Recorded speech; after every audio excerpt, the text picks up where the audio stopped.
Fala pessoal, tudo bem com vocês? Olha só, você já ouviu falar sobre olho por olho, dente por dente e vida por vida? Bom, é a famosa lei do talião, né? É disso que nós vamos falar hoje, sobre o Código de Hammurabi. Vem comigo!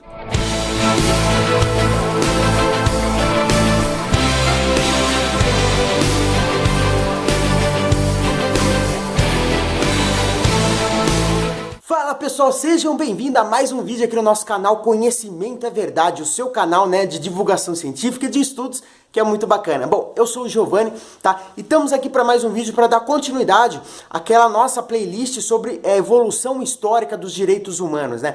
Eu já fiz um vídeo no canal, vou deixar linkado aqui, tá? Sobre a Magna Carta Libertatum, né? A Carta Magna da Inglaterra, né? Então, hoje a gente vai voltar, vai retroceder um pouco no tempo para falar sobre o Código de Hammurabi, tá? Bom, o Código de Hammurabi é uma lei, né, escrita em 1772 antes de Cristo, tá? É a lei mais antiga que nós temos? Não, tá? Você tem uma lei mais antiga ainda, que é o Código de Ur-Nammu, que eu vou falar em um outro vídeo, né, específico para ele, que data ali de 2050 a.C. Bom, e você percebe logo de cara, pessoal, que são leis criadas logo no início do surgimento da escrita, né? Lembrando, a escrita, ela surgiu ali, né, com os sumérios em 3500 a.C., por volta de 2500 a.C. você tem o surgimento do papiro ali no Egito, né? Então são leis que foram criadas logo no começo para quê? Para doutrinar, tá? Para disciplinar a vida em sociedade, né? Porque lembre-se, o Código de Hammurabi, ele foi escrito pelo rei Hammurabi, daí que vem o Código de Hammurabi, né? Só que em um período em que você tem a junção de várias etnias, de vários povos, né? Então é importante você ter uma lei, porque você começa a ter conflitos uma vez que você começa a juntar várias civilizações, né, diferentes do mundo todo, né? Lembrando que a Mesopotâmia, né, foi encontrada na Mesopotâmia, é uma das grandes, né, das maiores civilizações que nós temos no começo da história, né? Então, você tinha assim que ter uma lei que doutrinasse esses povos, né? Isso mostra, inclusive, os crimes que eram cometidos na época, né? Então, por exemplo, a gente vai ver aqui nos artigos, mas o cara que fura o seu olho, você tem o direito de furar o outro olho dele, tá? Então, isso mostra também os crimes que vinham sendo cometidos, né? Isso é importante também pra gente, tá? Bom, antes da gente falar então do Código de Hammurabi, eu vou falar então o período em que isso ocorre. Bom, a gente está falando de um período onde reina a teocracia. Professor, o que é teocracia, né? Teocracia é aquele povo babaca que acha que foi enviado por Deus, tá? Para doutrinar outras pessoas, né? Ou que recebeu as leis de Deus, como é o caso do rei Hammurabi, né? Que teria recebido, tá, a lei da própria mão do Deus Rei Sol, né? Inclusive, no topo, né, da pedra de Hammurabi, eu vou colocar a foto aqui, ó, tem ele, o rei Hammurabi, no caso, recebendo diretamente da mão do Deus Sol as leis do Código de Hammurabi, tá? Então, é esse período em que eles se acham, né, os seres divinos, tá, e recebem diretamente a lei desses deuses, tá? Então, não é porque se trata de uma lei ou de um código que tem moral, tá? Que é uma coisa certa, né? Que é uma lei justa, tá? A gente vai ver que o Código de Hammurabi não é nada justo, pelo contrário, são penas cruéis, morte, empalamento, tá? Decapitação, tudo isso você tem no Código de Hammurabi, né? Vamos então falar sobre o Código de Hammurabi para vocês, né? Eu dei uma breve introdução aqui para vocês entenderem, né, o que seria isso daí. Então, criado pelo rei Hammurabi, que era o rei, tá, da Babilônia, né? E foi encontrado ali então na Mesopotâmia, tá? Bom, características do Código de Hammurabi. Eu vou colocar aqui, ó, tá, as fotos para vocês verem. Ele tinha em torno de 2,25 m, né? Foi encontrado em 1901 por arqueólogos franceses, né? Ou seja, como foi encontrado por franceses, óbvio que vai estar onde? No Louvre, né? Então, o Código de Hammurabi hoje está lá no Museu do Louvre, na França. Ela foi escrita, então, em uma pedra de basalto, tá? Com escritas cuneiforme. O que é cuneiforme, né? Ele tem aquele formato de cunha, né? Daí que vem a cuneiforme, tá? São escritas acádicas, com 282 leis, tá? E 3.600 linhas, tá? Lembrando que essas leis são leis pátrias, né? O que é uma lei pátria? São aquelas leis que não podem ser alteradas, independente do tempo que se passe. Por exemplo, na nossa Constituição Federal, nós temos leis pátrias, por exemplo, ali no artigo 60, parágrafo 4º, né? Então, são leis que não podem ser alteradas, tá? Então todas as leis, essas 282 leis do Código de Hammurabi, eram leis pátrias, ou seja, não podiam ser alteradas até porque foram recebidas por Deus, né? Essa teocracia idiota de que Deus teria sussurrado ali, assim como foi os 10 mandamentos, né? Mas tudo bem, não vou dar opinião pessoal aqui, né? Bom, pessoal, então vamos às características, tá, do Código de Hammurabi. Bom, ele serve principalmente para, então, disciplinar a vida em sociedade através de leis cruéis, ou seja, pena de morte, empalamento, decapitação, amputação, né? E eu vou comentar aqui algum desses artigos que fala sobre isso, tá? É a lei do talião, ou seja, lei na mesma proporção da gravidade. Como eu falei, então, furou um olho, você fura o olho dele. Se alguém bateu em você, você vai lá e bate nele também, linchamento, todas essas coisas aí, né? Que tem, inclusive, até hoje, aí, alguma parte do Oriente Médio, por grupos extremistas, né? Então, é a lei do talião, é aí que surge, né, esse termo de olho por olho, dente por dente e vida por vida. É por causa do Código de Hammurabi. Então lembre-se, não é porque é uma lei que ela tem moral ou que ela é justa. Muito pelo contrário. São leis absurdas. São leis extremistas e totalmente patriarcal, tá?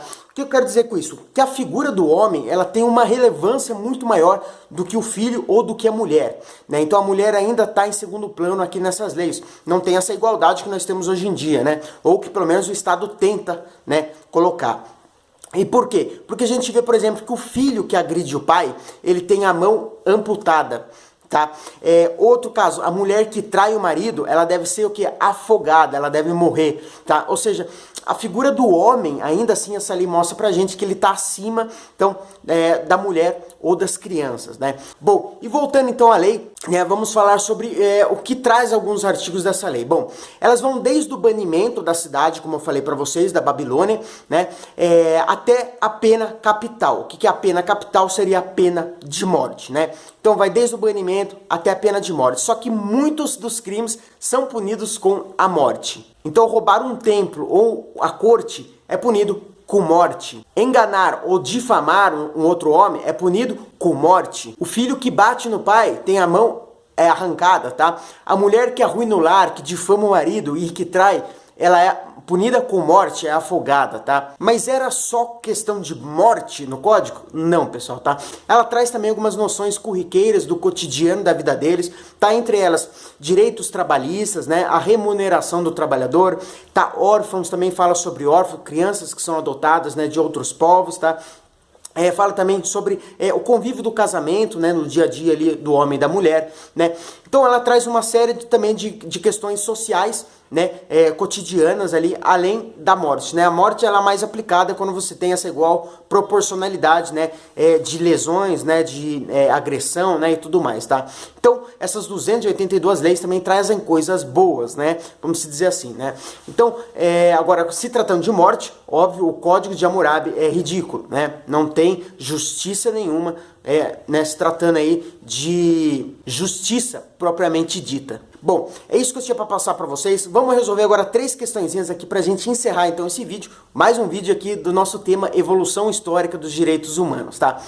Pessoal, olha só, vamos para a primeira questãozinha que eu vou resolver com vocês. Uma equipe da Universidade Hebraica de Jerusalém descobriu, tá, em escavação em Tel Hazor, no norte de Israel, o fragmento, tá, de uma tábua cuneiforme, como eu falei, né, escrita aí do Código de Hammurabi, que apresenta semelhanças com o conteúdo e o momento da escrita do Código de Hammurabi. Um dos mais antigos conjuntos de leis, né, escritas, que pregava, segundo a Bíblia, principalmente. Então, olho por olho e dente por dente. Pessoal, já achamos a resposta. Lembra que eu falei?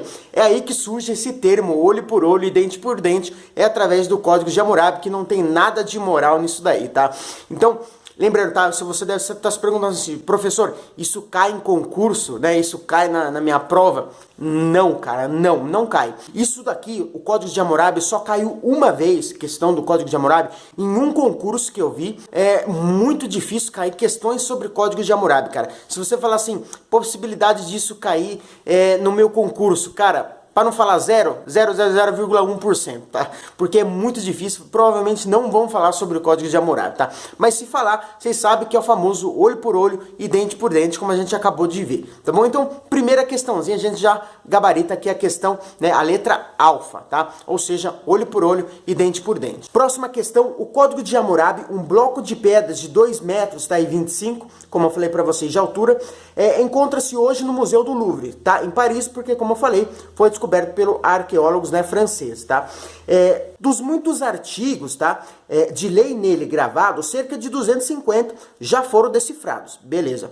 Com isso, informações sobre a sociedade mesopotâmica, lembre-se, né, essa lei foi encontrada na Mesopotâmia, né, escrita pelo rei Hammurabi, tá, que era o rei da Babilônia, né. Então, foi encontrado na Mesopotâmia. Então, sobre a sociedade mesopotâmica, né, que puderam ser reveladas, tá? E como eu falei, é muito bacana isso, porque ele mostra como era o convívio em sociedade na Mesopotâmia, né? Então, mostra que um agrediu o outro, furava o olho do outro, né, e tudo mais. Então, isso foi importante, né? Essa lei é importante porque mostra um pouco do convívio, né? Do dia a dia ali deles, tá?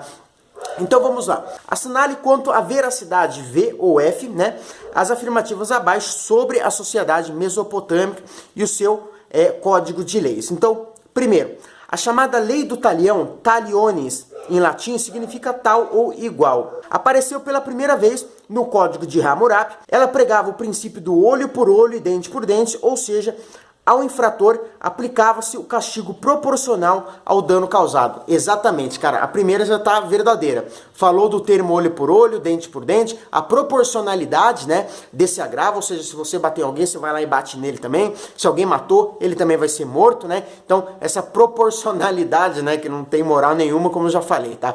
Próxima. O Código de Hammurabi trata dos mais variados assuntos relativos à vida cotidiana. Abrange, entre outros temas, a regulamentação e o exercício das profissões, fixando a remuneração dos trabalhadores e as normas a respeito do casamento, da assistência às viúvas, aos órfãos, aos pobres, etc. Como a gente viu, ele traz algumas noções, tá, sobre leis, né, vamos dizer, leis trabalhistas, né? Inclusive questão de órfão, que eu não comentei, mas a criança que é adotada, né, se ele der o nome, né, do pai para essa criança, ela passa a ser dele e ela não pode ser reivindicada depois, tá? Tem algumas questões de crianças adotadas no código também, né? Então, sim, de modo geral, essa segunda parte aí também está certa. Na maioria das sociedades atuais, a lei do talião não é mais aplicada, e justamente, né? No entanto, há países aí no Oriente Médio em que ainda se paga olho por olho, literalmente. Na Arábia Saudita, no Lêmen e em alguns estados do Emirados Árabes, ladrões têm as mãos cortadas. Assinale a alternativa que preenche corretamente, tá, o parênteses de cima para baixo. É exatamente o que eu falei, pessoal. Infelizmente, no Oriente Médio, países que seguem a Bíblia, né, a risca, toda essa questão religiosa, eles são pessoas, civilizações atrasadas, tá? Então seguem sim essa lei do talião, né? É ridículo de ver. Então tá certa também. Então as três alternativas aqui que a gente viu tá certa. Então a alternativa correta é a B, tá bom? V, V e V. Então vamos para a última questão. Tá? Pode-se afirmar que o Código de Hammurabi foi cunhado com o objetivo de dividir as terras da região da Mesopotâmia entre judeus e babilônicos? Não, tá, pessoal? A gente não viu nada falando sobre divisão de terras, né? Organizar juridicamente a estrutura administrativa da antiga civilização persa? Não, tem nada a ver. Estabelecer um sistema jurídico que desse ordem à civilização de Ur? Não, aqui está falando do código de Ur-Namur, tá? A civilização de Ur, a cidade Ur, é a cidade de Ur, tá? E Namur seria o rei de Ur, né? Isso a gente vai falar sobre o código de Ur-Namur, que fica para o próximo vídeo, um vídeo específico para o código de Ur-Namur, tá? Então, alternativa D, estabelecer um sistema jurídico que desse ordem à civilização da Babilônia? Exatamente, tá? A lei, né, assim como toda lei, né, que tem um propósito jurídico, né, de estabelecer o convívio em sociedade, né, a paz entre os povos, né? O Código de Hammurabi, ele tem mais a ver com o convívio de sociedade com as pessoas e essa questão da proporcionalidade, ou seja, se você fez A, você paga igualmente por A, tá? Então, é isso, pessoal, tá? Trouxe 3 questões, é muito difícil você achar questões sobre o Código de Hammurabi para concursos públicos, porque não cai, tá? Como eu falei, eu só vi cair uma vez, né? Pela pesquisa que eu fiz, eu achei só uma. Então, até essas outras que eu trouxe, a questão de história mesmo, tá? Mas você vê que bate aí com a informação que eu passei aqui para vocês, tá? Então, pessoal, vai cair Código de Hammurabi no meu concurso? Provavelmente não, tá? Para falar não, de fato, né? E vai lá e cai, vocês vêm aqui me criticar no vídeo. Então, muito provavelmente não, pessoal, tá? Mas, como se trata da evolução histórica dos direitos humanos, tá aqui, então, um vídeo do Código de Hammurabi para vocês. Eu espero que vocês tenham gostado desse vídeo. Se você gostou, deixe um comentário aqui embaixo, tá? Se você tem uma informação a mais sobre o Código de Hammurabi, também comenta aqui, né? Para acrescentar o estudo aí de outras pessoas, tá? Então, pessoal, um forte abraço, eu espero que vocês tenham gostado desse vídeo. Lembre-se, se inscreva no nosso canal e seja bem-vindo à nossa página de grupos de estudos ali do Facebook, Conhecimento é Verdade, e aqui ao nosso canal do YouTube, tá? Professor aqui Esperandil. Um forte abraço, nos vemos no próximo vídeo, e o próximo vídeo, então, eu faço sobre o Código de Ur-Namur, tá bom? Um forte abraço e fui, pessoal!